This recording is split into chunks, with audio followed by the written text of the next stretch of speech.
The roofing industry is broken, and we've got the fix. At Hire a Pro, we help homeowners do the same thing a roofer would do when it hails on their own house. Own the project, delegate the tasks, and keep the compensation. But you don't have to take my word for it. You could ask Chrissy. Chrissy, how'd it go? It went great. You educated us on how everything worked, showed us behind the curtain, so to speak, and after our $25,000 roof was replaced, we walked away with almost $6,000 for the work we put in.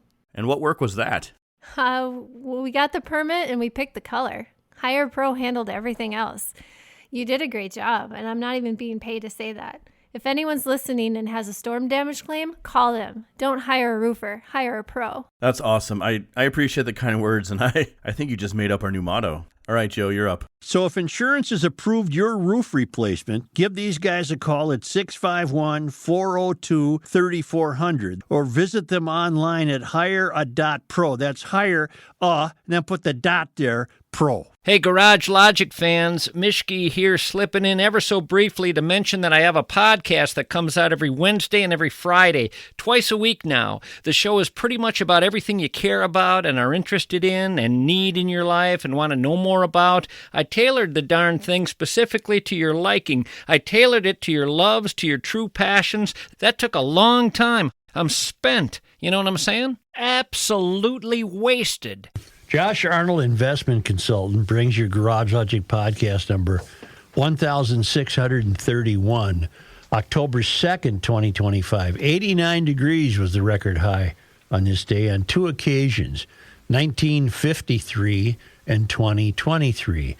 And it remained chilly. In 1974, it was 22 degrees on this day in 1974. Do yourself a favor and call Josh Arnold.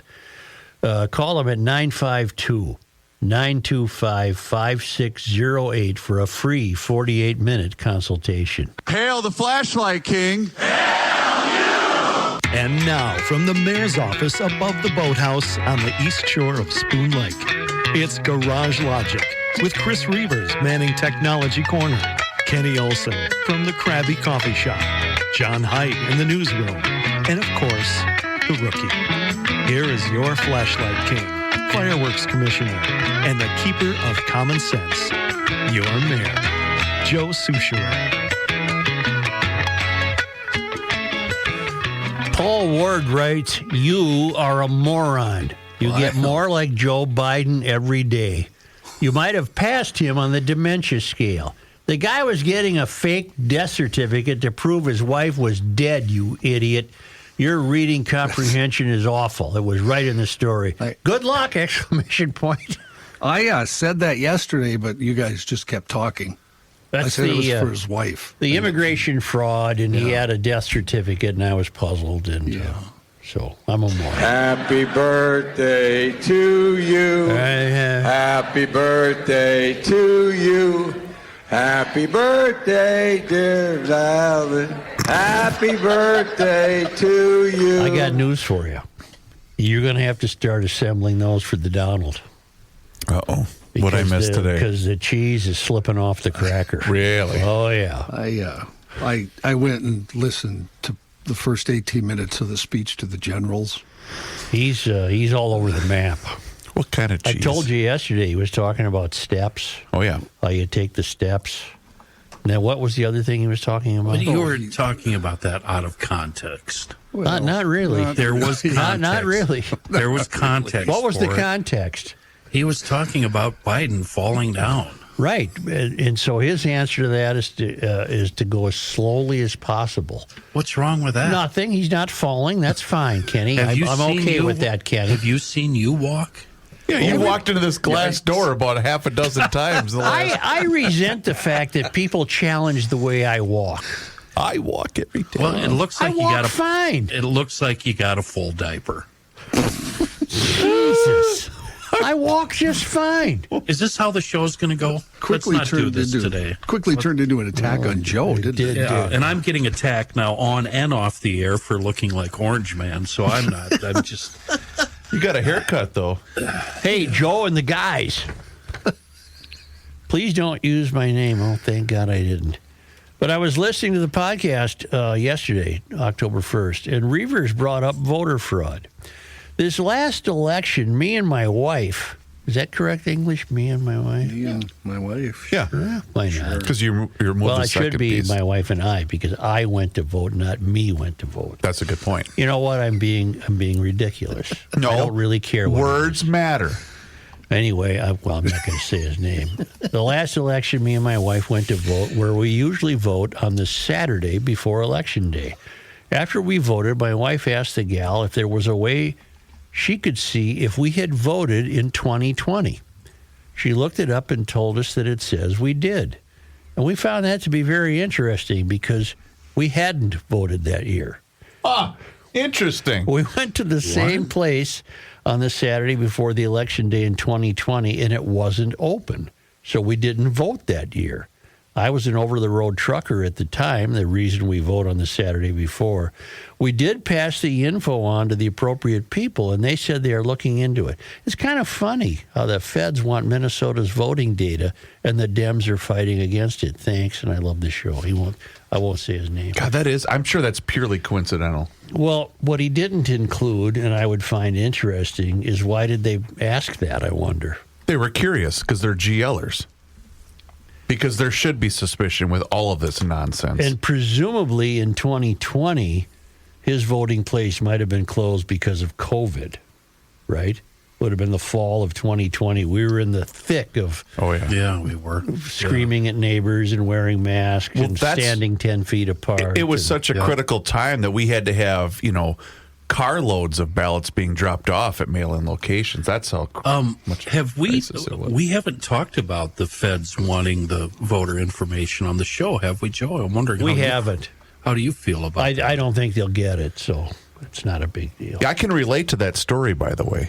I was so upset that my grandparents had voted for Joe Biden that I did not visit their gravesite that year.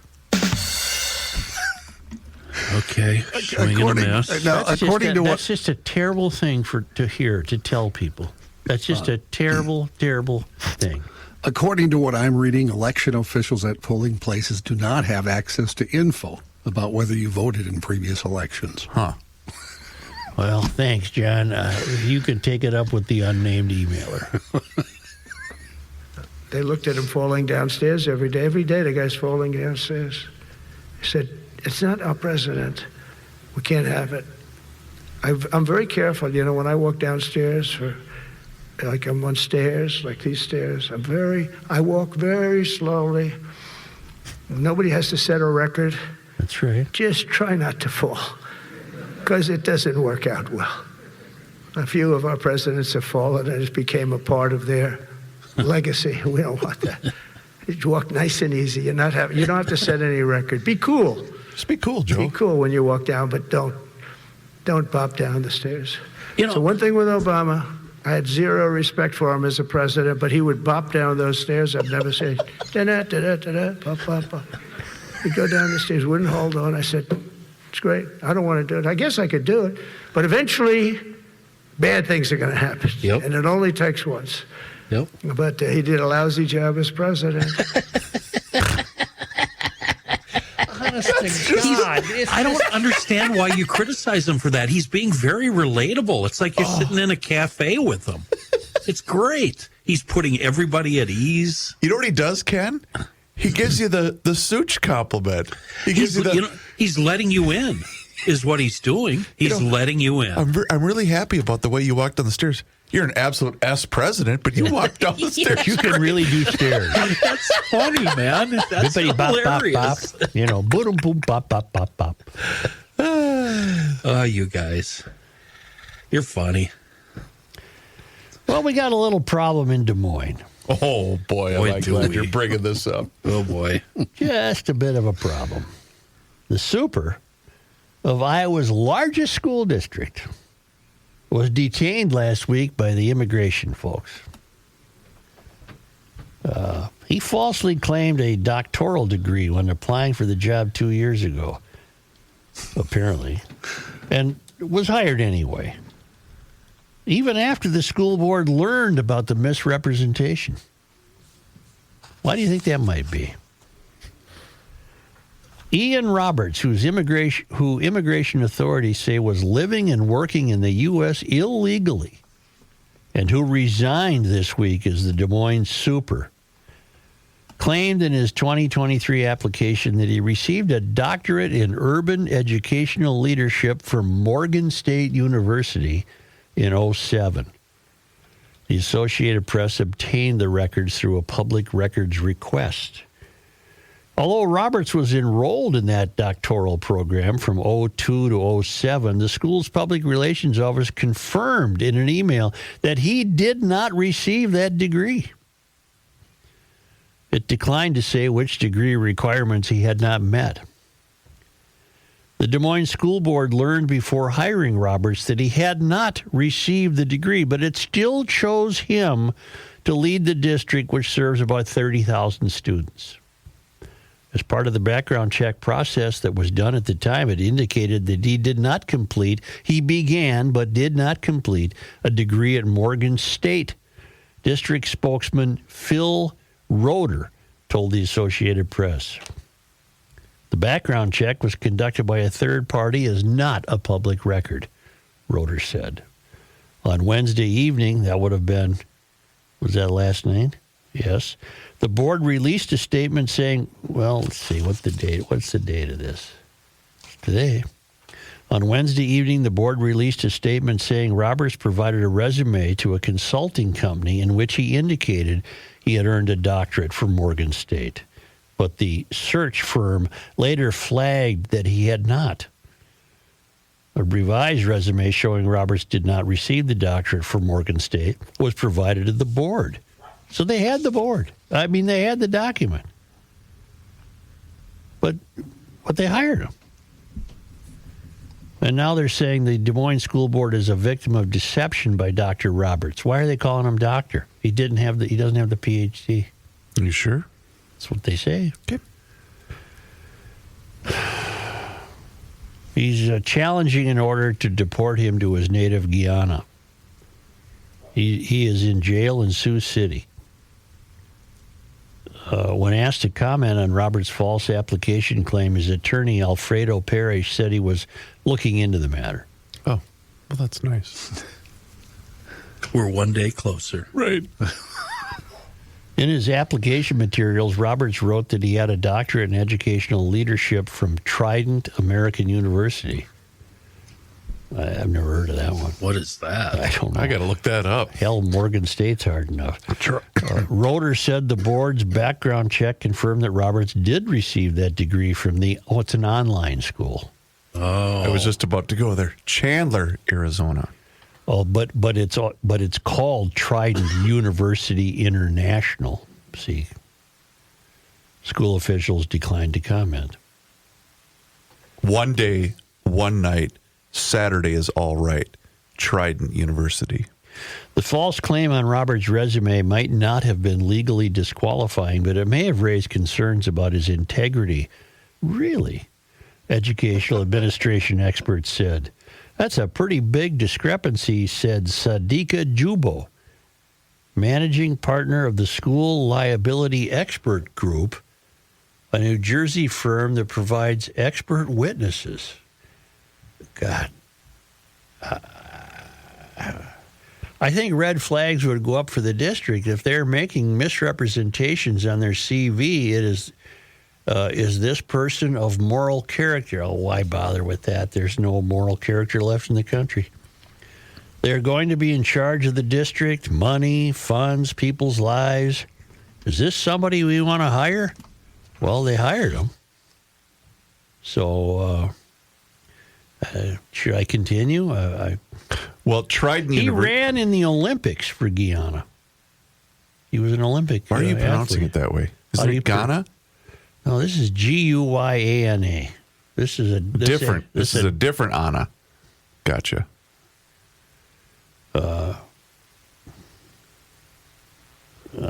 His biography on the Des Moines website, the district website, touted the doctorate, misidentifying the degree with no mention of Morgan State. Trident was acquired by American Intercontinental University in 2020. It's a for-profit university that offers online degree programs. The AP confirmed some of the other degrees and places of employment listed on Roberts' resume, including his undergraduate degree from Coppin State in 1998 and a master's from St. John's University in 2000. I believe that would be the St. John's on the East Coast. Georgetown, heard of it. Yeah. Georgetown University did not respond to emails seeking comment about Roberts' 2013 master's degree. So this guy, he just put down schools that he wanted to attend. His employment as a super at Mill Creek Township School District in Erie, Pennsylvania. He said that. He said he was a network super at St. Louis Public Schools and a principal and teacher at Baltimore City Public Schools. That was confirmed by each district.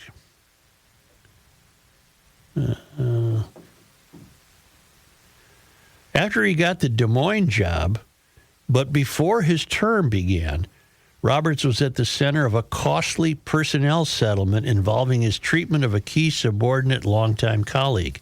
That was intended to be kept secret. The former director of human resources for the Mill Creek Township School District, Melody Ellington, claimed that she faced unspecified unlawful treatment after she was hired by and worked for Roberts from July 1, 2021 through September 30, 2022. They had worked together previously in St. Louis, where Ellington was Melody was the budget director and Roberts was a network super. She claims she was pushed out of her. Oh, hell with this. Here's why I bring this up. It's not surprising.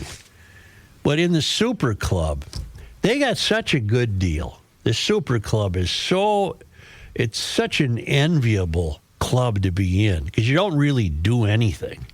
But you get a lot of money and you get about $800 a month to pretend you have expenses, and you get a car and you get the pension, you get the health benefits, you get summers off.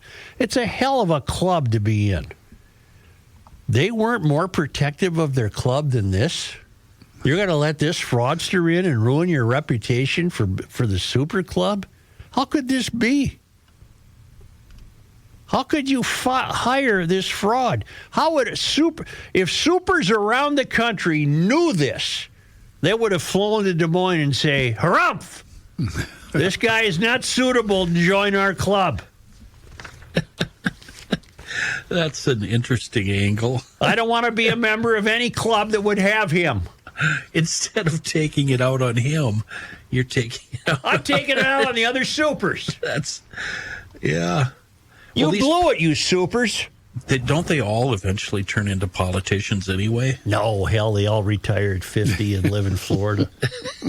This is better. This is a step above being. Did you see where there are politicians now in Minnesota calling for the resignation of the White Bear Lake super? I was wondering what you thought about that. You know, I'm struggling with that. It turns out, though, that the guy, he's being held on other charges. So I guess he's just not some innocent young guy who really wanted to complete high school. He was up to no good. Yeah. He had a plan. Yes, I don't know what it was. I got that in the news, actually. Okay, we're going to save that for John. Are you done with Des Moines? No, I don't know. You know there's another layer completely, right? I don't. Oh, because that's where I thought you were going. Because this started to circulate, what, John, 2 days ago? The Des Moines guy? Yeah. Okay, something like that. Well, it turns out the illegal immigrant superintendent of Des Moines Public Schools never had his citizenship checked through the federal E-Verify system. Yeah. The chair of the school board is Michelle Obama's former chief of staff and a current Democratic candidate for U.S. Senate in Iowa. Her name is Jackie Norris. The current chair. Yeah. The chair at the time of the hiring of this fellow was Terry Caldwell-Johnson from Diversityville. But like Kenny was just saying, don't they just leave this role for politics anyway? Yeah. Give me that again. Hold up. Give that to me again. Give me that again. The illegal immigrant superintendent of Des Moines, Iowa, that Joe was just mentioning, the public schools never had his citizenship checked through the federal E-Verify system. The chair of the school board is Michelle Obama's former chief of staff and a current Democratic candidate for U.S. Senate in Iowa. Her name is Jackie Norris. Jackie Norris.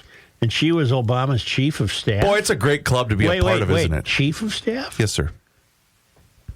Michelle's. Yes, sir. Oh, Michelle Obama's chief of staff. Okay, sure. That's why we never heard of her. What does that job in fact, entail? Is it a her? It is a her. Yeah. It is a her. I have verified it's a her.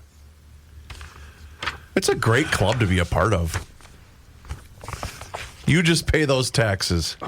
See, I think it's two different cases here. I think in the case of the Iowa guy, those people that Chris just mentioned and everybody responsible for hiring that super, they should be the ones called on the carpet. Up here in our neck of the woods, I don't see how you can blame that super for that one student. Does the super have to know every single... Are you back to White Bear now? Yeah, I'm comparing the two cases. Yeah. I don't think the super in White Bear should be held accountable, should he? Tell me why. He or she, I don't know who. Who controls the vet? John has it in his news. Gotcha. Yeah. Well, do it right now, John. What the hell? New details and allegations emerging. Excuse me. In the case of the 22-year-old Forest Lake man who White Bear Lake area high school officials say enrolled as a student using a fake identity, White Bear Lake Police Chief Dale Hager said they continue to investigate what high school principal Russin Reitz told family was a man who appears to have provided fraudulent documentation and a false identity to enroll.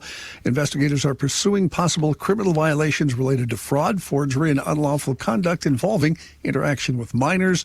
Court records show that in March, the man was convicted of gross misdemeanor indecent exposure in Washington County for sending a 15-year-old girl a nude picture of himself through Snapchat in July of 2023. Oof. He was sentenced to a year in probation. The man arrested by Plymouth police on Sunday on warrants from past theft convictions in Anoka County and for allegedly violating conditions of his probation in July in the Washington County case. He was booked into the Anoka County Jail this past weekend, remained there until yesterday when he was transferred to the Washington County Jail. And that's it. And Elliot Ingen is the fella who says the super should resign. What I don't understand is, do you just show up at a high school and say, I want to attend here? Yeah, what's the vetting process? I don't understand. That's a good question. Are there parents involved? You would think so. Yeah. Yeah, but if he's 22, he might have very well just done this on his own. Yeah, but that's what I don't understand. You just show up at White Bear and say, I'd like to be a student here? He was also on the football team. Yeah. Didn't anybody look at him and go, dude, you look like you're 27. Yeah. So wait a minute, Chris. Wait a minute. I'm not joking, Kenny. Chris, what are you saying? I think he had very careful here, ill intentions. Well, John had it right there in his news story. Do you think the coach and others? Oh no, I can't indict the coaching staff by any means. So you're not. No. Well, it's not like they won the state title. No, I think this kid was trying to scope out. Yeah, I think that's what you suspect him of mischief. Well, John just said it in his news story. Right. Yeah. Right. But who doesn't look at him and go, really?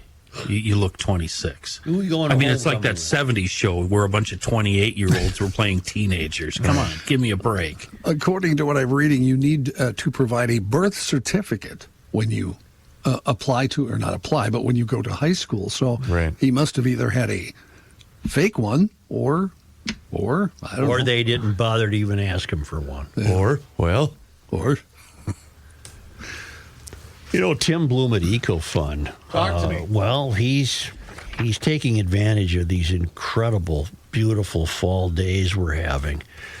You got a Kawasaki Ultra 160 Angler edition of the jet ski. Get out on the water today. Fishing fanatics and watercraft enthusiasts can enjoy their favorite fishing spots like never before. The Jet Ski Ultra 160 LXS Angler takes the action to a wide range of preferred and even remote fishing locations. You get there quick. The 3-passenger personal watercraft is built off the Ultra 160 platform and adds fishing-focused features to deliver this would be the way to fish. Did you just say fishing-focused features? I did, and I didn't even stumble over it. They have one left at EcoFund.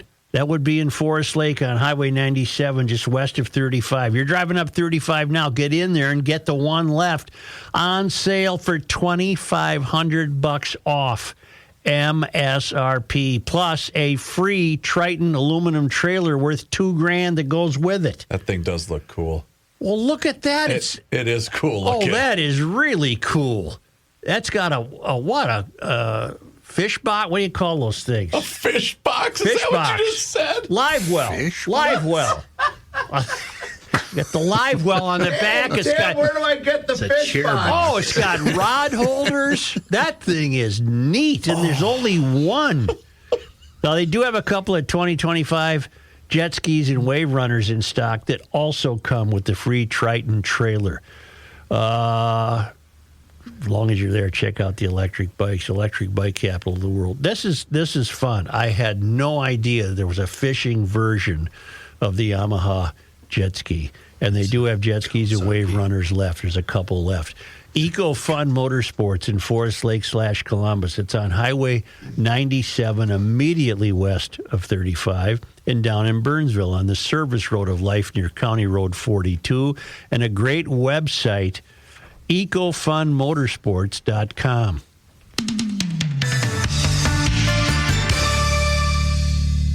Reavers here once again for my guy, Mr. Money Talk, Josh Arnold. Does thinking about retirement make you uncomfortable? Well, sometimes the anxiety from wondering if you've saved enough can be overwhelming. But what if I told you that you could ease those tensions in just 48 minutes? Well, Mr. Money Talk is going to be able to sit down with you and get you on the right track for your financial future. Josh has navigated it all when it comes to uncertain market and economic conditions, and he'll always provide straight talk, never sugar-coated advice on how to reach the finish line with your retirement goals. Don't let your financial worries give you an ulcer or keep you from calling Josh right now. His 48-minute, no-obligation consultation could be just what you need to feel better about your future. Call Josh today at 952-925-5608 and set up your free 48-minute, no-obligation consultation. That's 952-925-5608. Investment services offered by Josh Arnold Investment Consultant, LLC, a security investment advisor. Past performance is no guarantee of future results. All investments involve risk. All comments and opinions are Josh Arnold's and do not constitute investment advice. Chris Reavers is a paid endorser.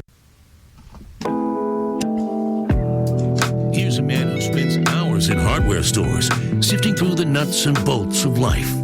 Joe Souchere. A little different Seafoam Bugs Be Gone ad for you today. Highly, highly personal. This one comes from my son, who sent me a text yesterday at 6:08, and I almost burst into tears. I was so proud. Dad, I was just sitting at a long red light trying to see the light through the fog of bugs on my windshield. So I reached my arm behind me and grabbed my Bugs Be Gone out of the seat back pocket. I stuck my arm out the window, sprayed it down. By the time the light turned green, my windshield was clean. I mean, what? That's you've achieved peak daddom right there. I think it's over. I think I'm done. Yep. I think I have finally achieved the acme, the pinnacle, the very top of being a dad. Yep. I don't know how it happened, but he turned out to be absolutely amazing. Was he reading a letter from his kid? Yeah, dummy. Well, I was reading something. To the show? No, I was reading something. I'm sorry. Fish box. Joe, he's sitting at a light. Okay, this is your kid. I know your kid. He reaches behind him. Yep. It's in the pocket of this brand new company truck he drives. Big giant thing. Yep. Sprays the window out the windshield. Then I'm assuming he sprayed it down with his windshield wash, did the wipers, all while sitting at a stoplight. That's fantastic. That's Son, Ben. I love you. That's Ben. It's amazing he can do that, given you're his father. I know. You know both me and my wife. How did this happen? I don't know. He's a hell of a kid. So amazing. Yeah. It just shows you actually how amazing Bugs Be Gone is. You can spray down your windshield, and it'll be clean by the time the light is green. You don't even have to unbuckle your seatbelt. Find Bugs Be Gone wherever fine automotive chemicals are sold. This one's a real miracle. Bugs Be Gone is a true miracle, and it's from our friends at Seafoam. I want to read you something, and then I'm going to read you an email. You ready? Mm-hmm. There's been a lot of controversy about the so-called Gold Line, which is a bus transit line from Woodbury into the city. It was the most expensive rapid transit line ever, $500 million, and nobody rides it. Nobody rides it. When 5 investigates, this is our local 5 channel. When 5 investigates documented a month of rides on the Twin Cities' newest and most expensive bus rapid transit line, it exposed low ridership. Right. And frustrated taxpayers. Neither comes as a surprise to Woodbury Mayor and Burt. We hear the same thing, Burt said. The Gold Line cost $500 million, and 6 months after buses started running in the East Metro, the number of people using the new service is trending up, but it's still far short of pre-pandemic projections. Metro Transit says those forecasts were developing using software from the Federal Transit Administration. So there's always a way to pass the buck. Right. If you're in the third rail, there's always a way to say, I didn't do this. So it wasn't, the Met Council wasn't involved to make the decision to bring it here, but I think transit in metropolitan areas is very important, Burt said. When you think about building a transit system, you're not building it for today, but you're building it for really a century down the road. Well, no, you're not, Burt, for God's sakes. 100 years from now, you think that bus line's going to be there? No. The mayor and others say a cohesive public transportation system is overdue on the east side, so they got it, especially since residents had been paying a metro-wide transit sales tax for 2 decades. There was a need and an expectation that if we're paying into it as the East Metro is paying into it, we should be getting something, Burt said.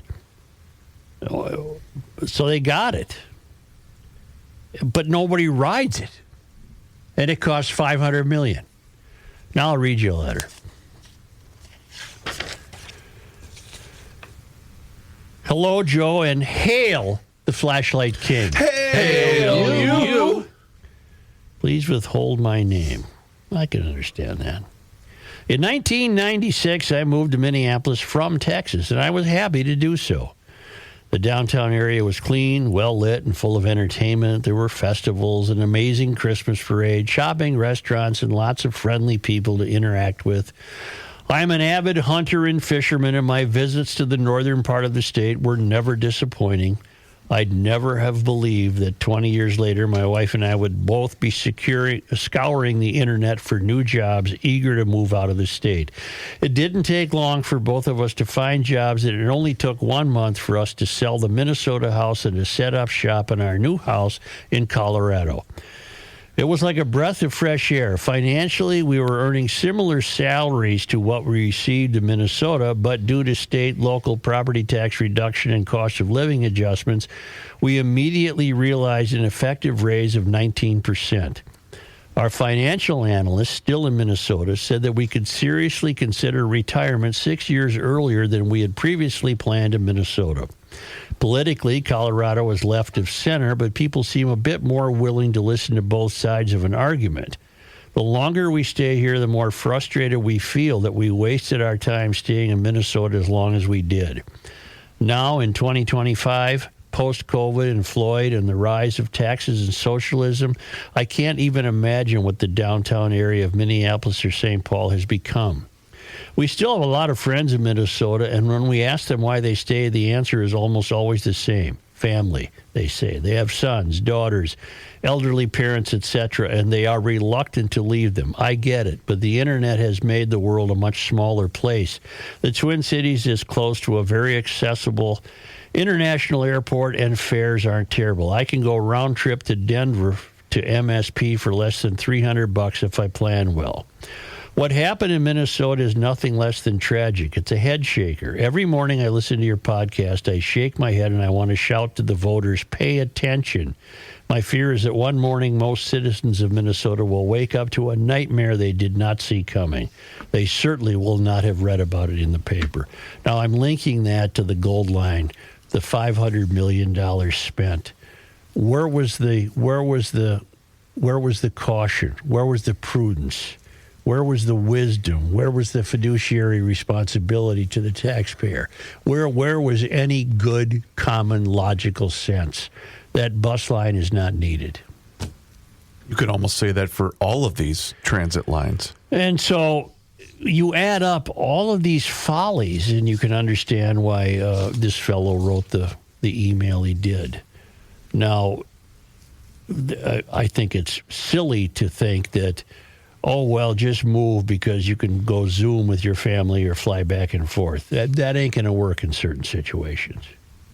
You know, you're going to want to be near the kids. Does it merely boil down to a federal funding standpoint with all of this? Because we've been talking about the Southwest Light Rail line for however many years we've been talking about it. The big problem with the Southwest Light Rail line is the Metropolitan Council, which is an appointed group. They're not elected, and they're suffering no consequences for their failures. They're going to suffer no consequences for a gold line that's failing. Thank God it wasn't light rail. And they're suffering no consequences for completely screwing up a light rail line from Minneapolis to Eden Prairie.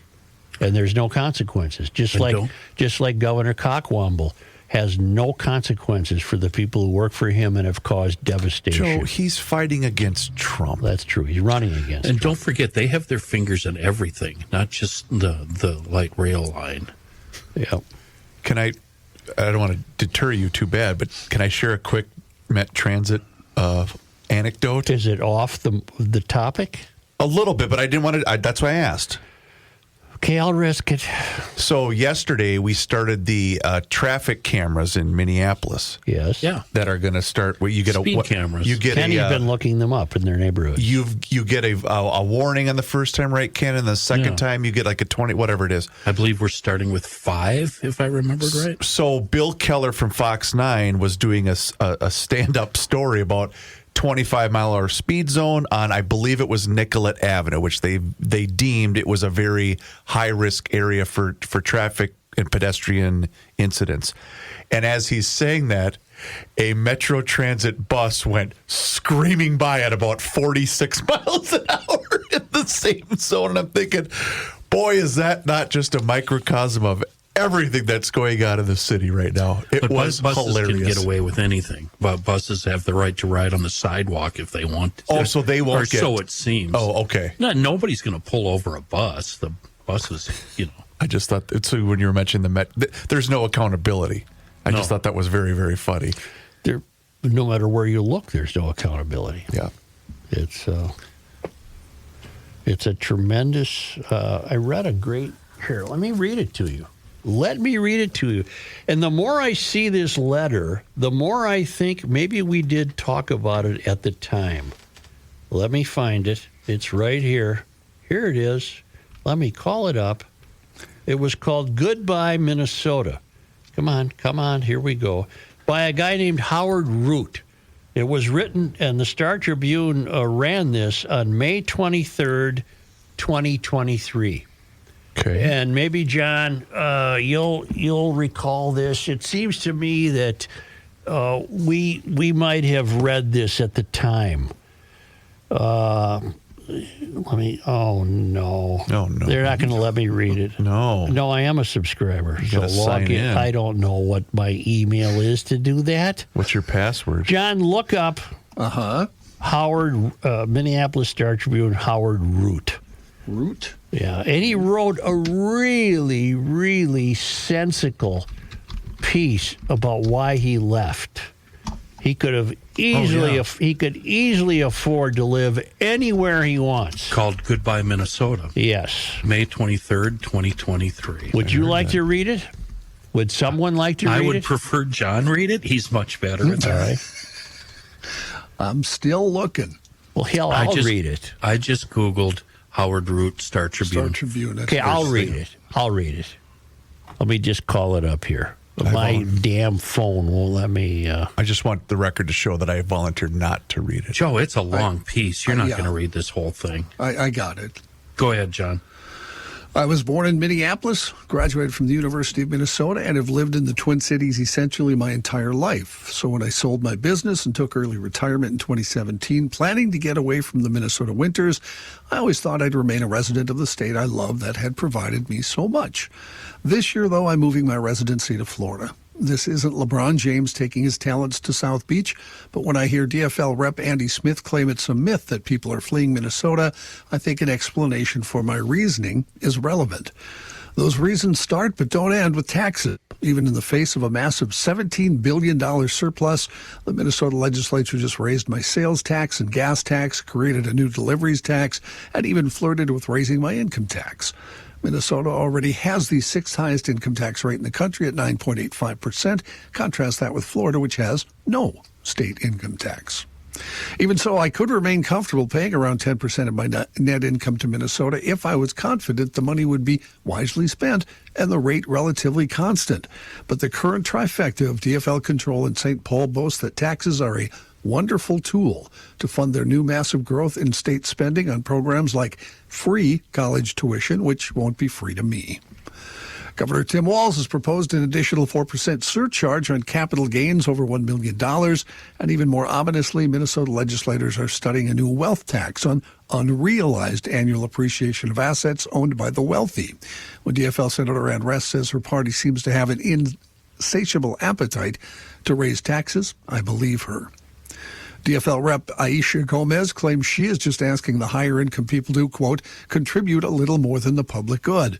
As my total tax rate creeps toward 50%, I'd like to hear the number that will constitute a little more once Minnesota returns to a California-like deficit, even before paying reparations. Remember to keep reading. There's a lot more, Joe. You can stop. The point is that I think he sold a company, presumably that enriched him. Well, and it goes on to say how much he's donated to the state of Minnesota over the years, and how he writes it very well. He's not patting himself on the back, but he's saying, I've just been taken advantage of time after time after time. And he had enough, and he was able to leave. And that was 2 years ago. Yeah. Have John read the next paragraph, just one more paragraph, John, where you left off. The second and even more important reason I'm leaving Minnesota is that crime has destroyed much of what I used to enjoy in the Twin Cities. Up until a few years ago, I thought to avoid being a victim of violent crime, all I needed to do was avoid being in the wrong place at the wrong time. But today in the metro area, every place could be the wrong place at any time of every day. That backs up what Chris has been saying for years. I think that one of the things Minnesotans still believe is exactly that. I won't be affected by crime. If I'm just staying out of if I just watch where I am, I won't be affected by crime, which is nonsense. It's everywhere. Mm-hmm. It's everywhere. I mean, the CP got nailed on a quiet city street in St. Paul in the middle of the afternoon. Okay, and we had kids at Annunciation Church praying. Yeah, it's everywhere. So the left manages to ruin everything it touches, and I defy anyone to tell me what good the left has done. Please, somebody. There's an attitude among people who, when guys like Howard Root write something like that, they kind of make fun of him for announcing his goodbye, saying, "Oh, you don't have to announce it, just leave." I think it's pretty important that we do hear from all of these people, no matter what. Howard did pretty well for himself. He sold a very, very popular, good company. But I think if from the people that leave that make $23,000 to the people that make $23 million, I think we need to hear from all of them. And Kenny, the comeback that always gets in my face is, well, you don't live here. Well, no. No kidding. Well, there's a reason why. I've worked in Minneapolis for 25 years, and I keep moving further away for a specific reason. Yeah, I was born there. I lived there as a youth, and then I came back as a 20-year-old and lived there until 2021, I think, when we left, right? There's a key to this Root letter that's important to note, because he wrote that he's not gloating by any stretch of the imagination. Not at all. He is the kind of citizen we'll miss in Minnesota. Definitely. He willingly contributed to the state's coffers. But there's a key line there. And I would have continued to if I had any assurance that the money would be spent wisely. He probably paid more taxes than any of us ever will. And he said, this is ridiculous. I have no assurance that this is even being used wisely. So more power to him. He deserved to. He put in his time, his money, and his efforts into this state, and he had a great vantage point to watch its destruction because he was at the top of the food chain, and he was willing to stay here and contribute and continue to be a meaningful part of the state. But you know what he didn't write, but I'm going to put the words in his mouth. He has been betrayed.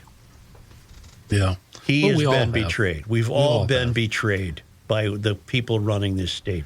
We've been betrayed. It was interesting that he used a quote from Senator Ann Rest, who I believe is retiring now, isn't she? She is. Yep. And her quote was, her party seems to have an insatiable appetite to raise taxes. I mean, Ann said that about her party. You know there's a problem. But she might have been saying it glowingly. I mean, she's a lifelong DFLer. She might be proud of their insatiability.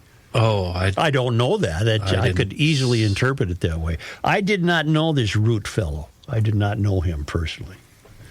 But I got to think. Don't you guys think we brought that letter up when we saw it? I do remember hearing it. Yeah. Vaguely remember, yes. At the end of these op-ed pieces, you always get a mini bio. Howard Root is the retired CEO and co-founder of Vascular Solutions, Inc., a Maple Grove-based medical device company that was sold to Teleflex in 2017. And I'm sure that was very successful for him and great. I'm glad. And again, he said, look, I was willing to stay.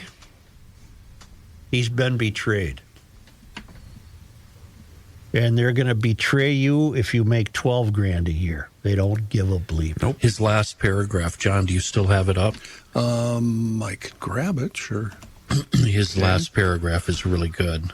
I know I've benefited greatly from the excellent public education and wonderful career opportunities Minnesota provided me. I can leave knowing I've repaid the state many times over with the millions in taxes I've paid and the hundreds of jobs I've created. That reciprocal history makes it painful for me to say goodbye, but it's time to end my dysfunctional relationship with the new Minnesota. Thank you, sir, for your patience that you stayed as long as you did. This is the kind of guy you want to see leave the state? No, not me. Without guys like him, that's hastening this state's dystopian future. And if we don't get rid of these idiots that are running this state, and they are idiots in the intellectual sense, they're not wise people, there won't be a state here. It'll be, I don't know what it'll be, but it won't be a functioning state. Reminder. Watch Precarious State tonight. That's right. On Channel 5 at 7 o'clock. Capcella's documentary is on tonight at 7 p.m. Rick, full disclosure, I already set the record because I don't know that I'll be around at 7 o'clock, but I am going to watch it at some point. Taking the long way home? Oh, God, yes. Oh. I don't know how long this weather's going to last, but take advantage of it. Think of your garage door. Maybe you need a new one. If you need a new one, get that done now while the working conditions are perfect. Call Precision Door. Get a hold of them online, Precision Door. They have models of new doors for every budget, and right now, GLers get $100 off a single door and $200 off a double door. A designer comes out, you get the free consultation, bing, bang, boom. If you like your current door and she's still sturdy, but she's making a little racket, they got a noisy door tune-up special for $149. That's a 25-point safety inspection and diagnostic and a garage tune-up. Get ready for the cooler weather ahead. You don't want to delay the maintenance because I've done it. There's nothing worse than standing out there when it's 10 below because that maintenance reduces the future wear and breakdowns of your door. Book online at Precision Door MN, one word. PrecisionDoorMN.com or call Precision Door 612-263-6985 to schedule your free on-site new door estimate or that noisy door tune-up special.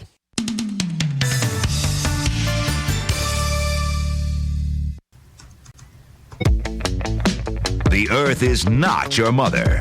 The Joe Souchere Show. Let's talk about our friends at We Are Nuts and WeAreNutsMN.com. Handmade right here in the great state of Minnesota. It's small batch snacks and a family-owned operation, and they are wonderful. Joe Souchere's got to stock up on cashews, I know, over the next couple of days. Where'd you go? I went to Fratz, and Fratz does not carry the chocolate-covered almonds. We have to solve that. Well, that's Frat's problem. Do you want me to talk to a guy? Yeah. Okay. Yeah. Which one did you go to? The Grand Avenue? Yeah. Okay. Here's the deal, ladies and gentlemen. If you're trying to take care of your employees, I got to tell you, or your customers, these specialty gift tins are available right now at We Are Nuts. It's a wonderful idea for all of your, whatever it is, like I said, your customers, your employees, whoever you'd like to treat.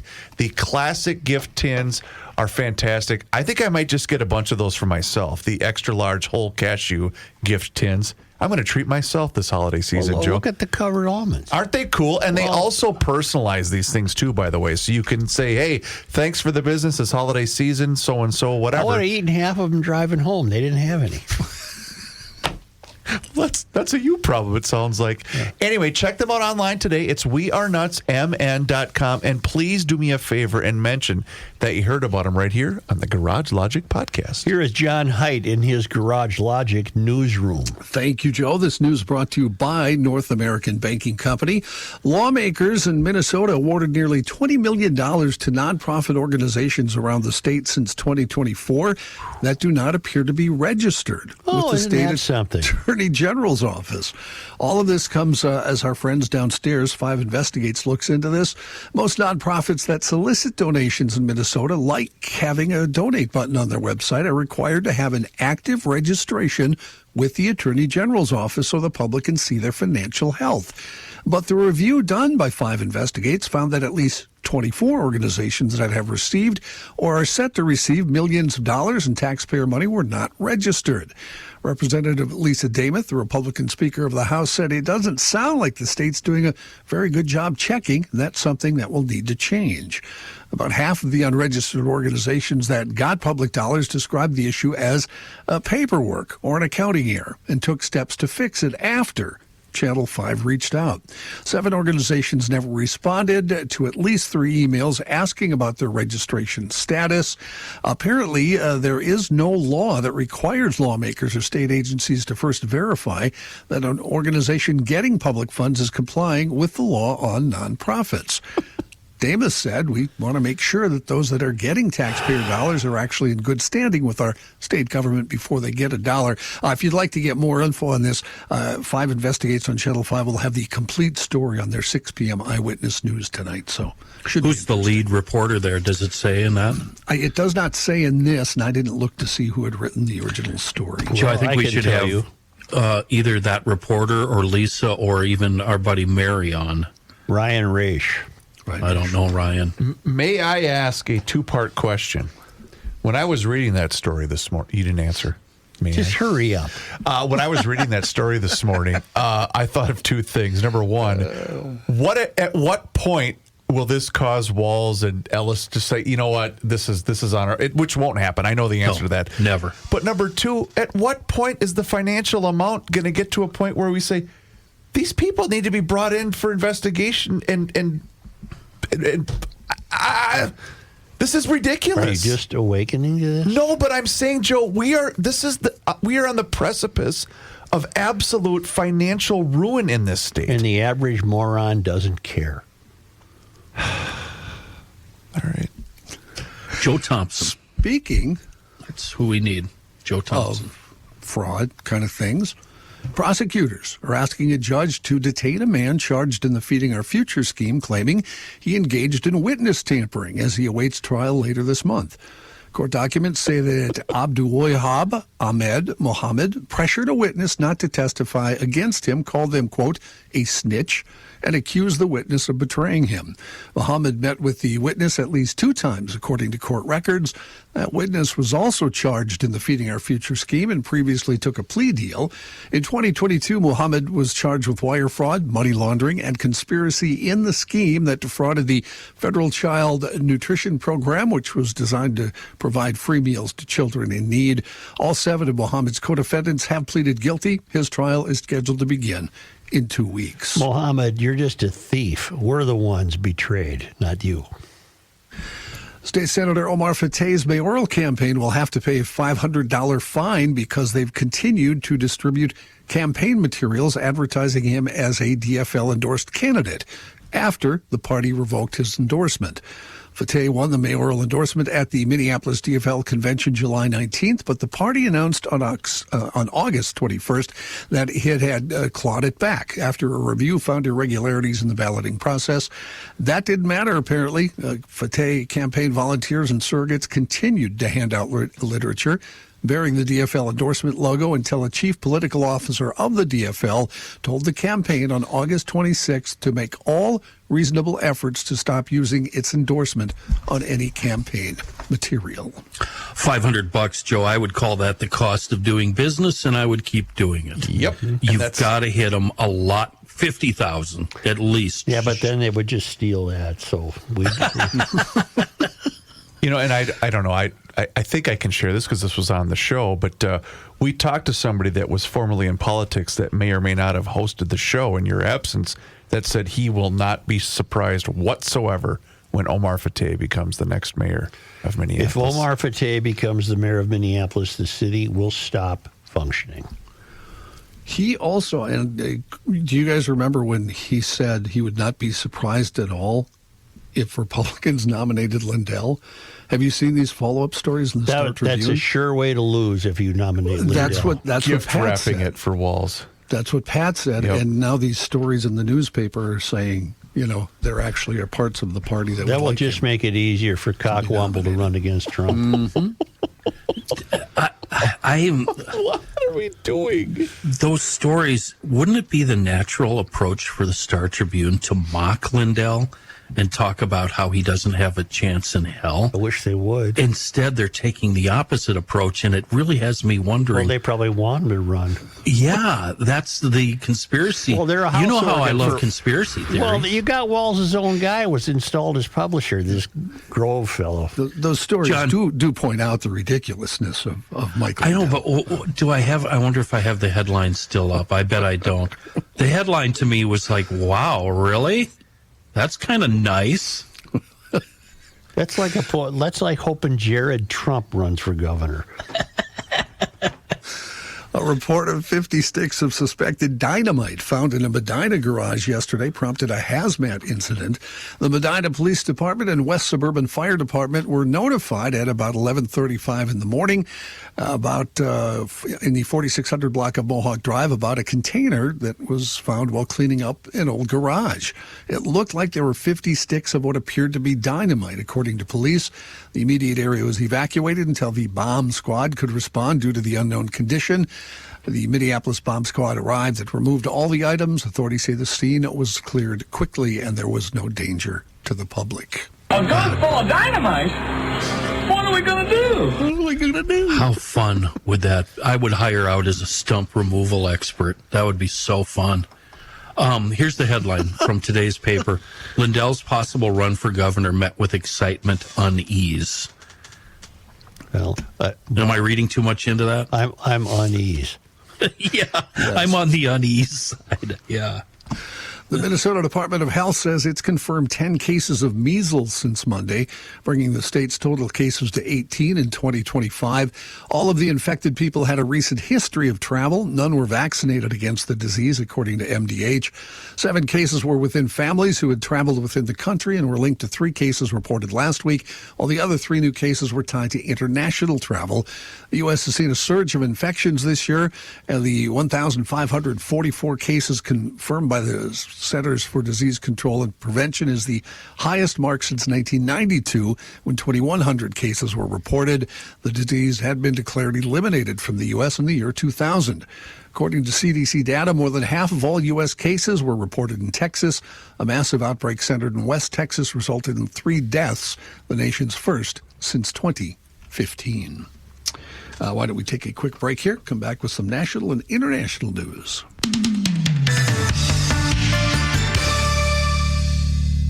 It's a play for Patrick positive Tuesday. And, of course, it's brought to us by Schoonover Body Works and Auto Care. They're in Shoreview, 1060 County Road E. All things related to auto care can be had right there at Schoonover's. The first screening of the fall is nigh upon us for Play for Patrick. Hello, Mike Schoonover. Hello, Kenny. It's good to be here with you today, buddy. Can I just say two things? Dover Iota, Dover Iota, Dover Iota. Everybody say it fast. Dover Iota. That's such a fun two-named combined school district to talk about. Dover Iota, southern Minnesota, just east of Rochester. Lovely part of the state. And you guys are going to be there on Saturday. We are. We're going to head down on Friday, but I wanted to take thanks for sneaking me in a couple of days early here on a Positive Tuesday so we can maybe recruit a few more volunteers for the afternoon and get our participation numbers over 200, which I think we're going to be able to do. So there's still time to register for both participants.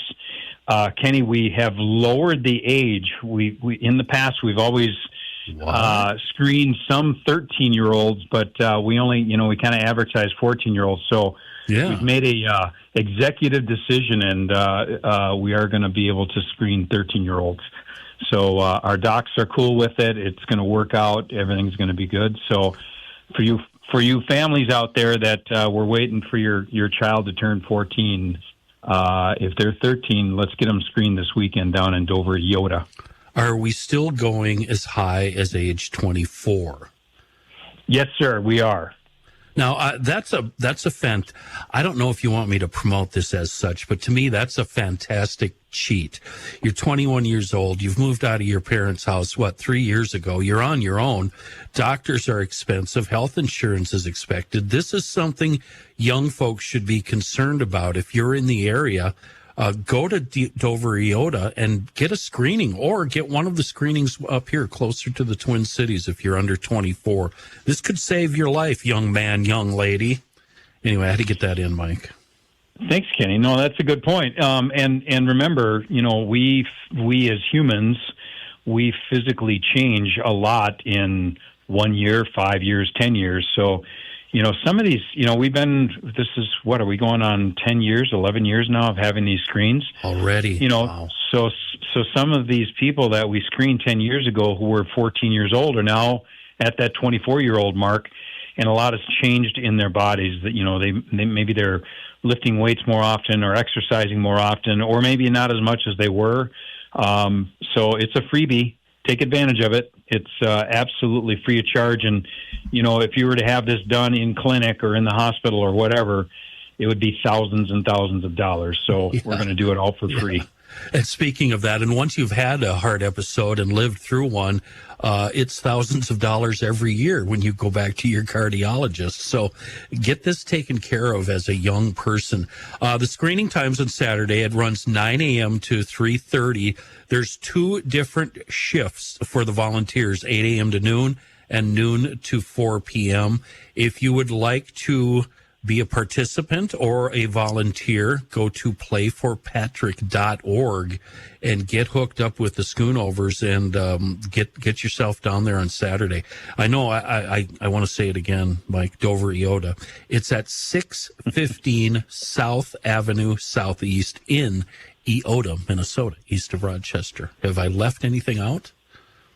Not at all, Kenny. I think we're in good shape. So, I appreciate you sneaking us on a couple of days early so we could promote this a little bit more. It's going to be a great day. It's going to be a great screen. We just want to maximize as many kids as we can take a look at down there on Saturday. Absolutely. And we're talking to you grandparents, parents, aunts, and uncles. Grab that kid in your life, drag them by the neck down there, and get that kid screened. It'll give all of you a peace of mind. Meanwhile, if you need anything related to your automobile, repair, body work, tires, anything at all, you can have that at Schoonover Body Works and Auto Care. They are the official shop of Garage Logic, one of the best in the biz. The website, schoonoverbodyworks.com. The owner, Mike Schoonover. Thank you, Mike. Thanks, Kenny. Thanks, Yellers. You guys have a great Positive Tuesday.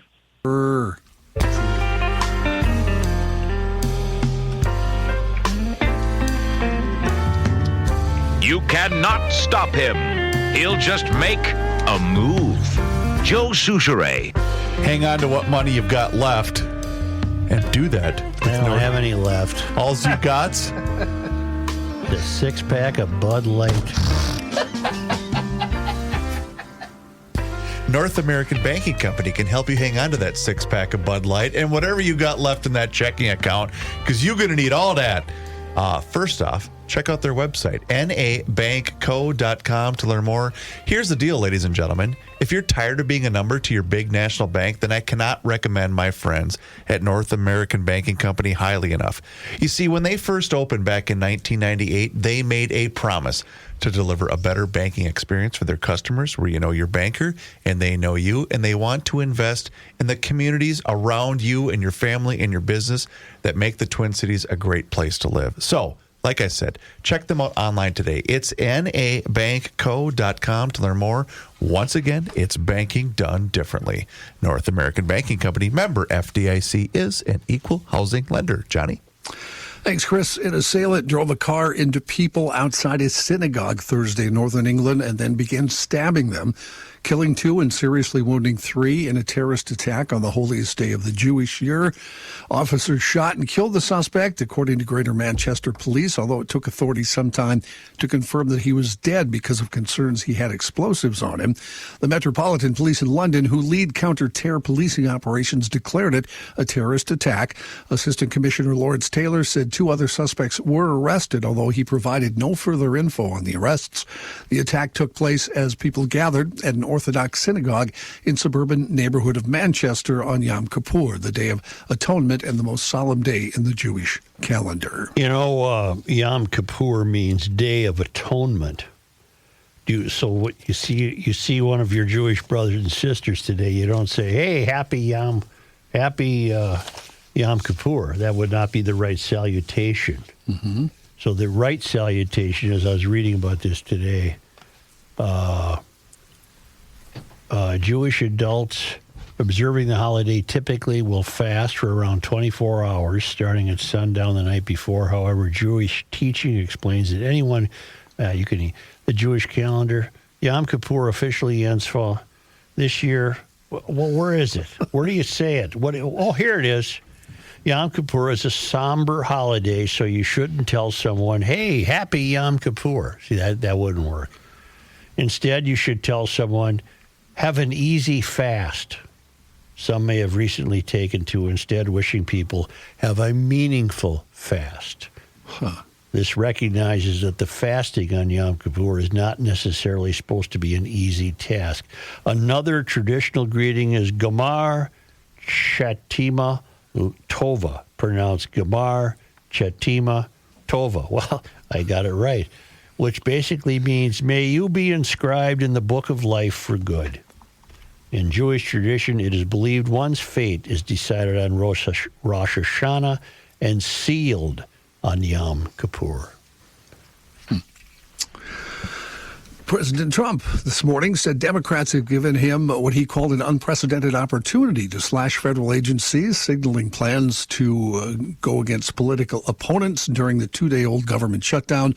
And Trump's warning came a day after his administration froze about $18 billion in 2 major infrastructure projects in New York City.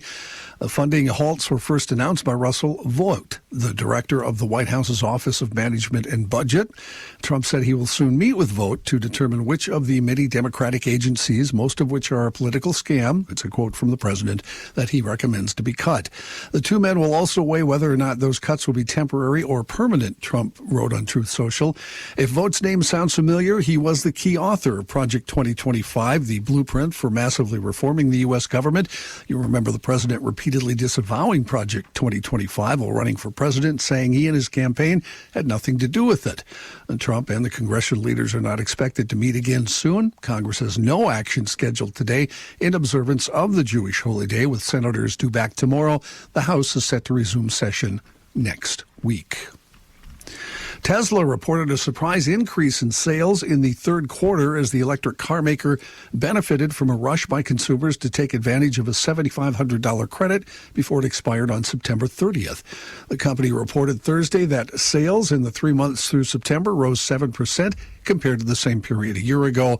The gain follows 2 quarters of steep declines as people turned off by CEO Elon Musk's foray into politics avoided buying the company's cars and even protesting at some dealerships. Other economic news, the U.S. shed 32,000 private sector jobs in September, according to payroll processing giant ADP. Economists who had been polled by the Wall Street Journal had expected not a decrease, but an increase of 45,000. ADP's report doesn't include government workers, but economists are giving it a closer look this month. That's because the Bureau of Labor Stats monthly jobs report, which was scheduled to come out tomorrow, will be delayed if the government is still shut down. The surprise job loss in September is the latest sign the labor market is weakening. Job growth has slowed to a trickle this year, even as the unemployment rate has held mostly steady. Jane Goodall, one of the world's most revered conservationists who earned scientific stature and global celebrity by chronicling the distinctive behavior of wild chimps in East Africa, has died. She died yesterday in Los Angeles. She was 91 years old. She loved those chimps, man. She did. Her death while on a speaking tour was confirmed by the Jane Goodall Institute, whose U.S. headquarters are in Washington, D.C.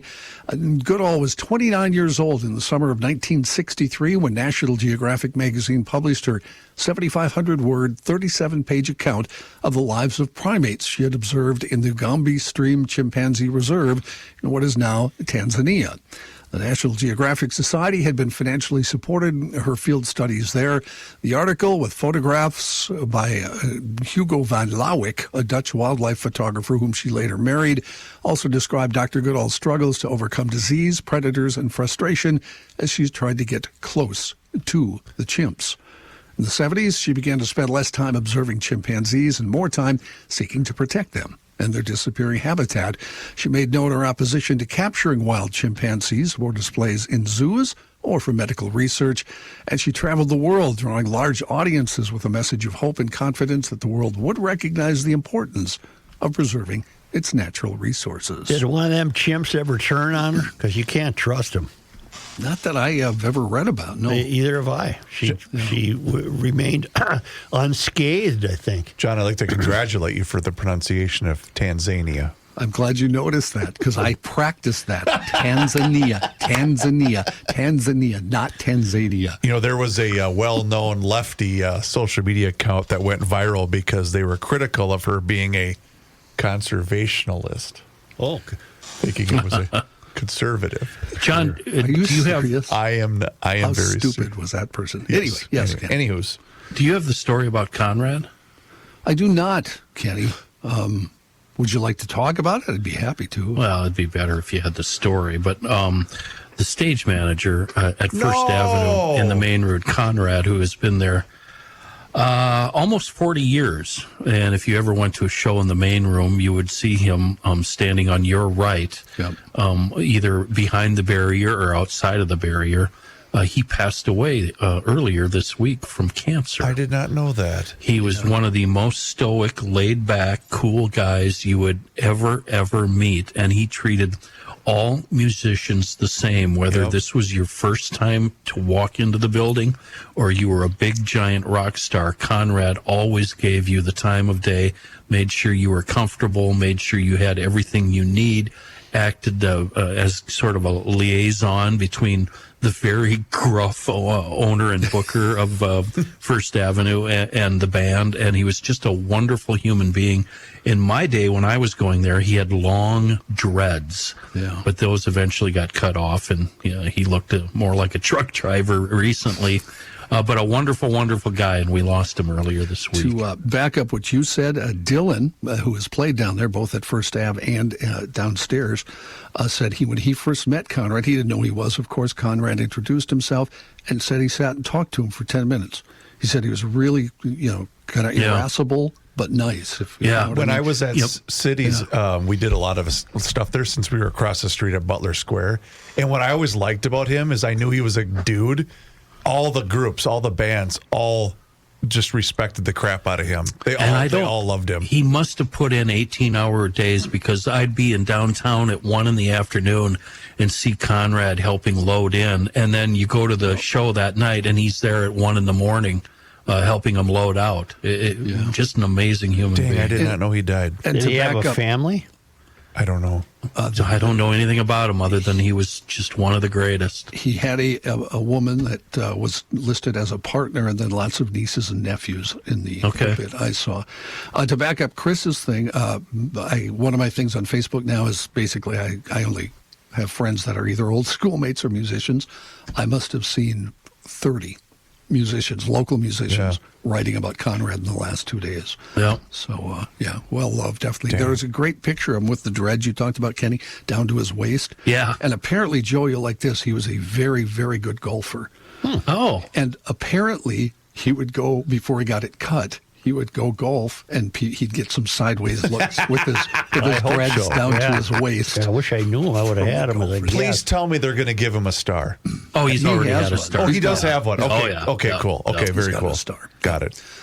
A couple of new polls show Americans, this really isn't a surprise at the moment, are more divided than we've seen in a long, long time. No. How could that be? Americans have markedly less faith in the ability of the country's political system to solve any problems than they have even just 5 years ago, with a large majority now believing the country is incapable of overcoming its deep divisions. All of this is a Siena University New York Times poll, even in the middle of the coronavirus pandemic, when the country was fighting over mask mandates and forced to reckon with questions about George Floyd. A majority of voters still agreed the country was capable of solving the problems. Well, today, just 33% of voters feel the same way. The steep rise in pessimism reflects a shift in the public's perceptions about what ails the country. After the economy, the poll found that Americans were most likely to point to problems in the political culture as the most urgent. They named polarization and the state of democracy more often than immigration, inflation, or crime. Another poll says 3 in 10 people now say Americans may have to resort to violence to get the country back on track. That's a Marist PBS News poll. To be sure, a strong majority disagree with that, about 70%, but there are 30% who say violence may be necessary. That's up 11 points since April of 2024. What does get back on track mean? Which side is fighting for what? I would think getting back on track would mean your side has things the way they want them again, because it's both Democrats and Republicans that were asked in the poll. 2 packed Delta jets ran into each other on the runway at LaGuardia Airport last night. Destroyed a plane's nose, ripped off a large part of a wing. It happened when the wing of an aircraft carrying 32 people that was departing for Roanoke, Virginia, suddenly collided with the fuselage of an aircraft arriving from Charlotte, North Carolina. That plane had 61 people on board. One pilot could be heard saying, "Their right wing clipped our nose in the cockpit. We have damage to our windscreen and some of our screens in here." Photos from the scene showed one of the plane's windshields completely shattered, its nose banged up in the wake of the collision. A fellow on one of the planes was a CBS News producer, Joey Annunziato. He said, "We absolutely got smashed just now by another Delta flight. I don't know if we hit them or they hit us, but it was super jarring." Despite the damage to the jets, no passengers injured during the collision. A flight attendant on board one of the aircraft suffered non-life-threatening injuries, taken to the hospital.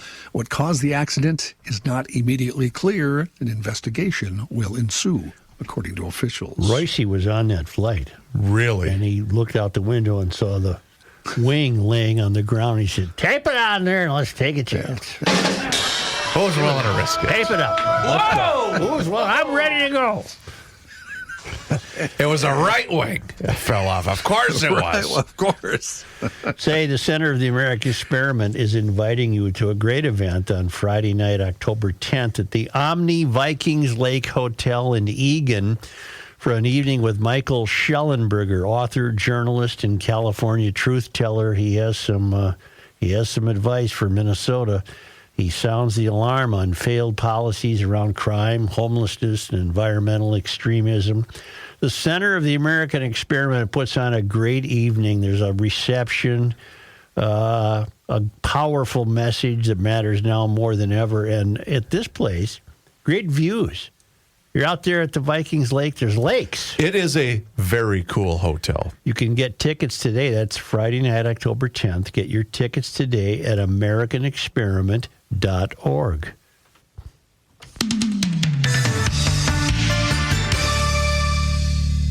Go. What Everybody am I going join. to do this afternoon? Driving grain cart? Nope. You'll learn more here by accident than elsewhere by design. Here's Joe Souchere. You know, a guy that drives grain cart all day needs to refresh, needs to hydrate. And no better way than Hofferman Water and Connecticut. Get the best water possible going on right now. Here's the deal, ladies and gentlemen. If you've got active kids, then you have no excuse for not installing a drinking water system from Hofferman Water and Connecticut. It's going to save you so much money. Not having to buy all that bottled water. You don't want that crap. You want the best. But the deal is you got to get on that schedule. You have to have them come out for that free water analysis. You can do that one of two ways. You can dial them up at 612-895-2440 or visit their website at hoffermanwater.com. If you visit that website, you can see every single water treatment system that they have to offer. It doesn't matter if you're in the mood for that water softener, that iron, rust, and odor filtration system, or, like I was mentioning, a brand new drinking water system. You will not be disappointed if you decide to make the switch. It's made an amazing difference in the quality of my water, and it will do the same thing for you as well. Once again, 612-895-2440 or HoffermanWater.com. Hofferman Water has been proudly serving the state of Minnesota for over 50 years. Do me a favor and mention that you heard about them on the Garage Logic podcast. Joe? Do you know there's a venue in Minneapolis called the Astor House? It's in St. Anthony, Maine area? Yes. Stephen C., Pat Donahue, Jack Cassidy, Catherine Boodzian, and Jillian Anderson will be there October 5. This is the 2nd. That's Sunday. So Sunday, 7 p.m. at the Astor House, Stephen C. and friends. I know I've been there. With this performance called Autumn Leaves. I guess you can have dinner there, the drinks, the whole deal. It's the Astor House. Yeah, I've been there before. It's a cool spot. So there it is, man. Our friend Stephen C. and his friends performing Autumn Leaves. That'll be quite an evening. It's right on the river. I have been here. It's a very, very cool spot. Yeah, the Astor House. Yes. A-S-T-E-R. So I was looking up the Astor House. Do you think that's as in John Jacob Astor? No, it's spelled with an O. John Jacob is?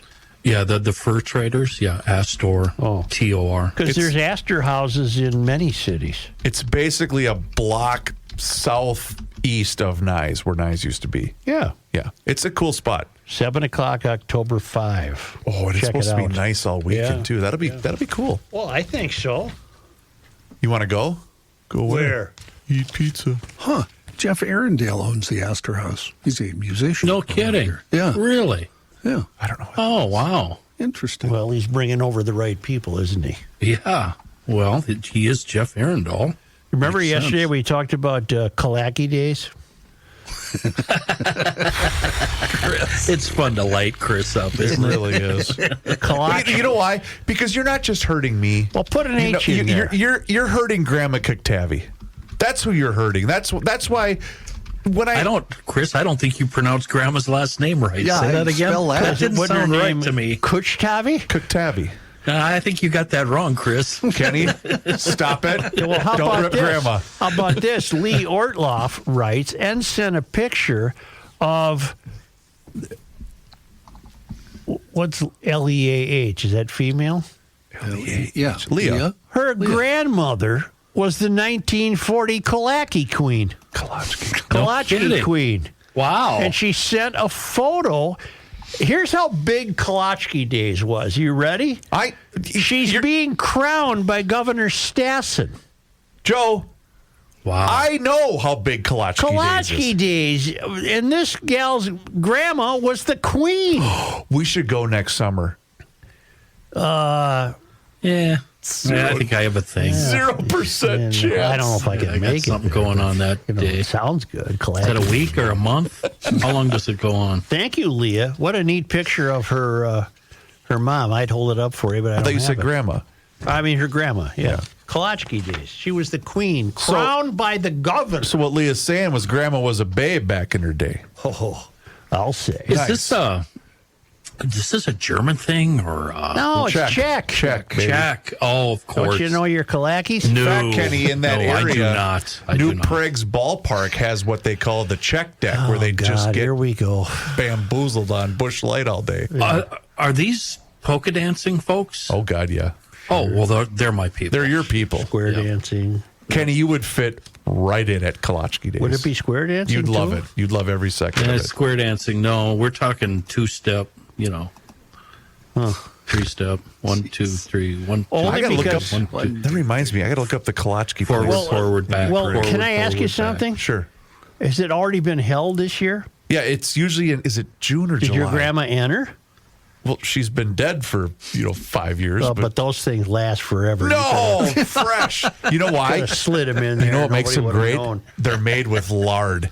Oh, God. No, that's what makes them pristine. All right, well, on this day... Joe, today is October 2nd. Well, these come to us all the way from Spain. I got to find out where I can get from the traveling Lymans.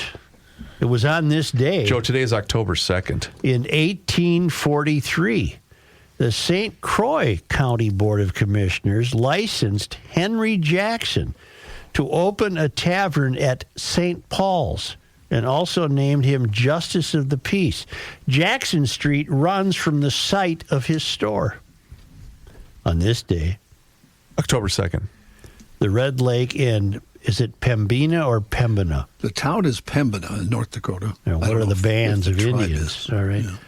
The Red Lake and Pembina bands of Ojibwe signed the Old Crossing Treaty, ceding to the U.S. government 3 million acres of land in the Red River Valley. Senator Alexander Ramsey and Indian agent Ashley C. Morrill represented the U.S. Moose Dung, Crooked Arm, Little Rock, and Little Shell were among the Ojibwe signers. The treaty was named for a ford in the Red Lake River near Red Lake Falls, and a monument was dedicated at the treaty site in Huot in 1933. Who were the hysterical parents that named their kid Moose Dung? Well, I was going to make a wiseacre remark too, but I'll bet you that Moose Dung had some important function. Yeah. Well, wait a minute. I don't think it's now that I think about it, native parents didn't name them, right? Wasn't that a tribe thing? That was the elders, John, wasn't it? Yeah. I mean, I think I'd rather be called Moose Dung than Crooked Arm. Well, you know, good point. Yeah. On this day, October 2nd, rename the four of us with those four names. No, let's. Well, we've got ass hat, jackass, dumbass, wise ass, and smart ass. Yeah, but Moose Dung, Crooked Arm, Little Rock, and Little Shell sound just as good. On this day, October 2nd, in 1900, a little test for you all. The St. Paul Dispatch ran a photograph of all the I remember this on this day in history, of all the automobiles owned by city residents. What was the tally? I think it was 7. No, it was less than 5, wasn't it? 3? 4. I knew it was less than 5. 2 cars and 2 trucks. You know why I remembered? That was a year ago today. Thank you. You're right. Also on this day in 1900. Were they all Fords? I bet they were all Ford. I don't know. But trucks would have been very primitive. It was a flatbed Ford. Very primitive. I think they were convertible trucks, right? They didn't even really have a top. Really? I don't know. 1900, I bet they weren't Fords. No, I don't know you're what right. they would have been. 1900 on this day. On October 2nd. William Jennings Bryan, presidential candidate, orator, and future participant in the Scopes trial on teaching evolution in public schools, spoke in St. Peter, Minnesota. On this day, October 2nd. in 1950, the Peanuts comic strip of St. Paul's Charles Schulz began national syndication in 7 newspapers. Thank you, President. Yes. Hey, aren't we celebrating the 75th Halloween Peanuts this year? I thought I saw that this morning. Perhaps. Yeah. But that's not important now because I'm going to tell you on this day. On October 2nd. In 1968. Congress passed the National Wild and Scenic Rivers Act, naming the Upper St. Croix River as one of 8 rivers protected by this legislation. The lower 52 miles of the river were preserved on October 25, 1972. What else is October 25 noted for? That's when I got a hole-in-one. Oh, yeah. October 25, 1992. Expensive day for you. Ooh. On this day in Minnesota sports disappointment history. Who'd we lose to on October 2nd? Well, on this day in 1921, the Minneapolis Marines played their first game and lost to the Cardinals 20-0. On this day, October 2nd, 1981, dome raised for the first time. I don't know what that means. You mean the roof might have been inflated? We inflated her up. For the first time? Yep. That was a disappointment. Because it was just the worst bleeping S-hole in the world. On this day, October 2nd, in 1988, Alan Anderson skipped the final start to win EAR title. That's right. I remember ERA, that. I mean. Yes. Well, that was a Bush League move. And the Twins, they weren't, I mean, I guess they were out of it because they did not make the Who playoffs. was Alan Anderson? He won the ERA title in 1988. Who did he pitch for? The Twins. Oh. He was a lefty. But he skipped the well, that doesn't count then. I agree.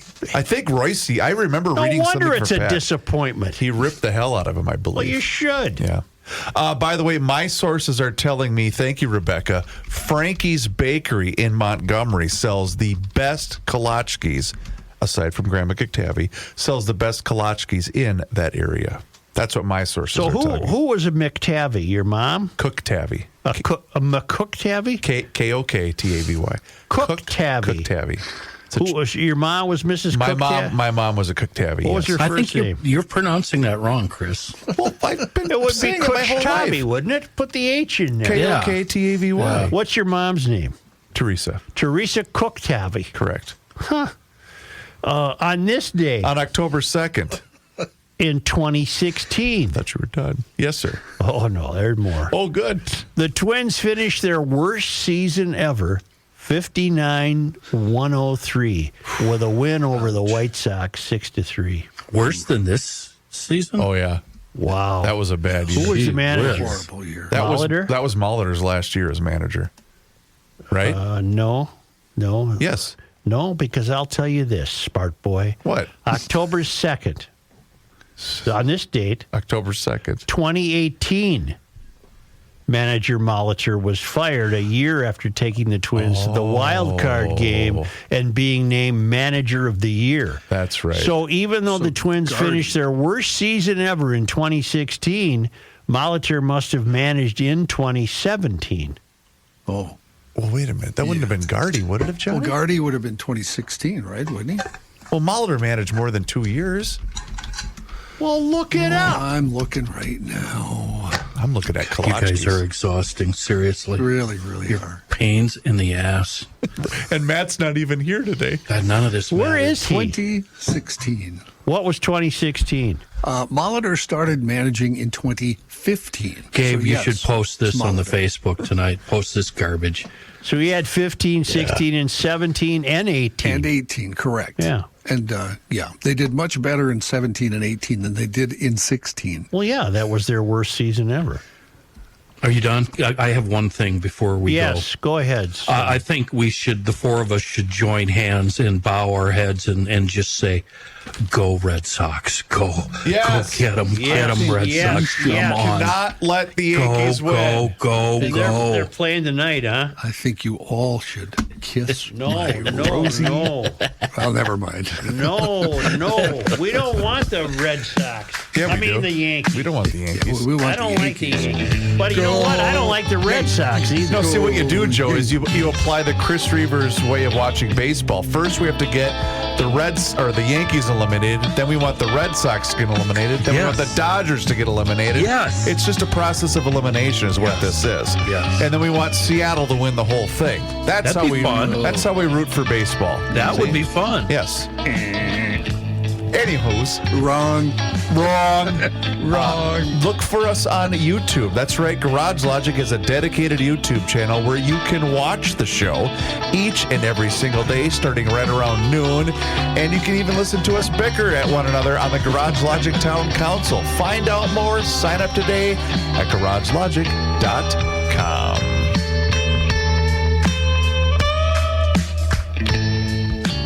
It is time once again that we check in with our guy, Mr. Money Talk. Josh Arnold is with us once again right here in Garage Logic. And boy, oh boy, now is the time for you to do the same. So do not delay. Do exactly what I did and pick up that phone and dial 952-925-5608. That number once again is 952-925-5608. When you call that number, you're going to get Josh. And he is there for you for that free, yes, I use the word free, 48-minute financial consultation with absolutely zero obligation. And he will always give you the straight talk. He will never give you the sugar-coated advice. And he is on the line with us once again right here in Garage Logic. And Josh, you know what? Is it a good thing or is it a bad thing that the government is shut down? Well, maybe it's one of those things that people will say, you know, this could be a good thing because we've been spending way too much on government. And not that government is bad, because there are plenty of very good and necessary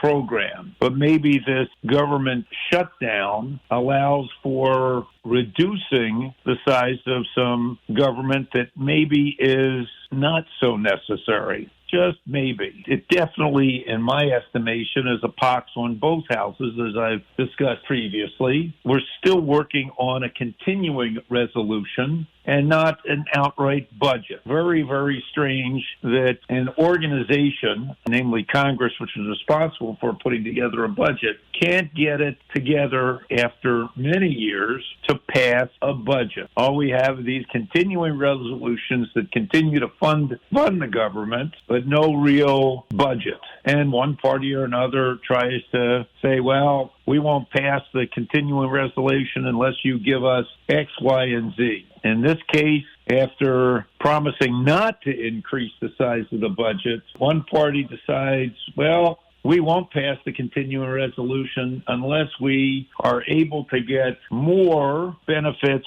for, we'll call it Obamacare recipients, and extend extra discounts came into being during COVID, and we want to extend those indefinitely. Because if we don't extend those, then the cost of insurance for about 1 million people will go from $800 a year to $1,700 a year. That's a very significant increase for people on limited budgets, but for those of us in the private sector, the cost of insurance is a lot more, we'll say, than $1,700 a year. In some cases, it's $1,700 a month. Yes, that is, for those, a significant increase. You know, that said, that's not, in my estimation, a reason to shut down the entire government and cause a lot of people to be furloughed or lose their jobs.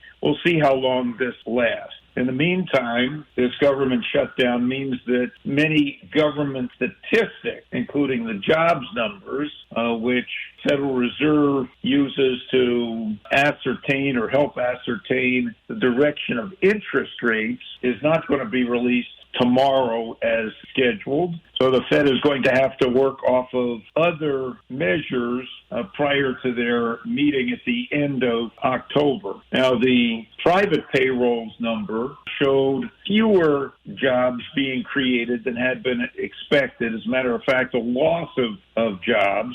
And that could be indicative of a slowdown and also could give the Federal Reserve another reason to cut another 25 basis points at their meeting at the end of October. Their meeting is going to occur as corporations report their summer quarter earnings and provide guidance into the rest of 2025. Some could be good and some not as good, but the companies, at least in our focus group, companies involved primarily in the internet and leisure as well as real assets, seem to be doing quite well, and especially those companies that have taken advantage of or are leading the charge in building out and developing more with artificial intelligence.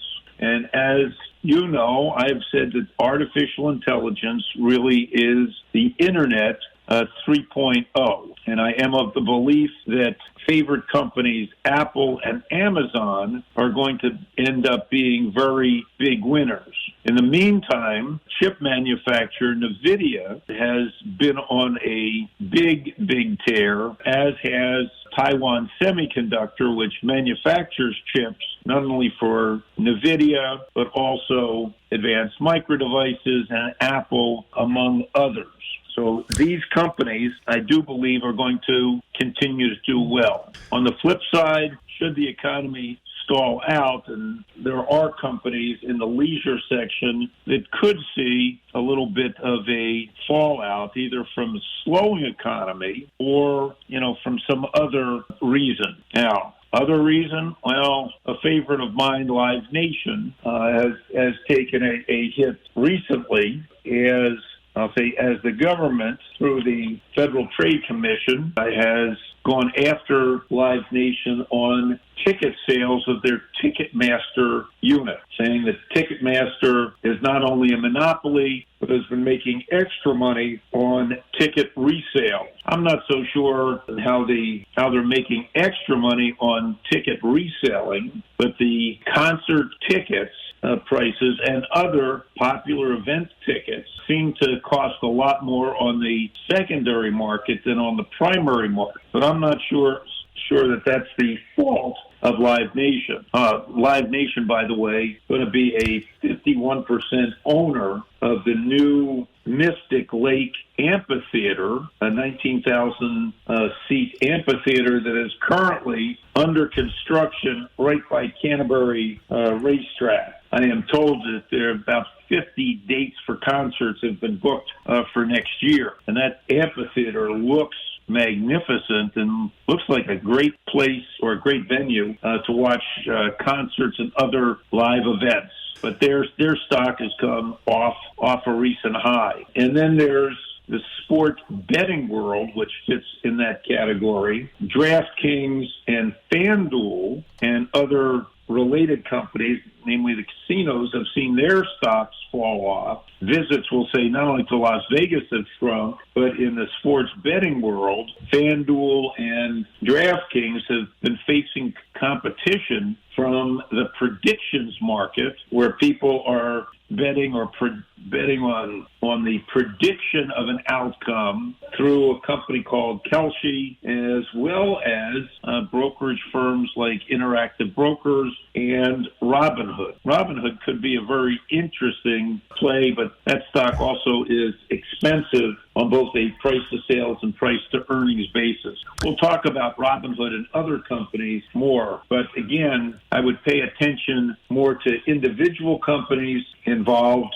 we'll say, around the internet and leisure right now than whether or not the government stays open or stays closed. Excellent advice, as always, Mr. Money Talk. You heard him, GLers. Now is the time for you to pick up the phone and make the call for that free 48-minute financial consultation, and you do that with zero obligation by calling 952-925-5608, where you always get straight talk and never, ever sugar-coated advice. Josh, once again, thank you so much for the time and the chat.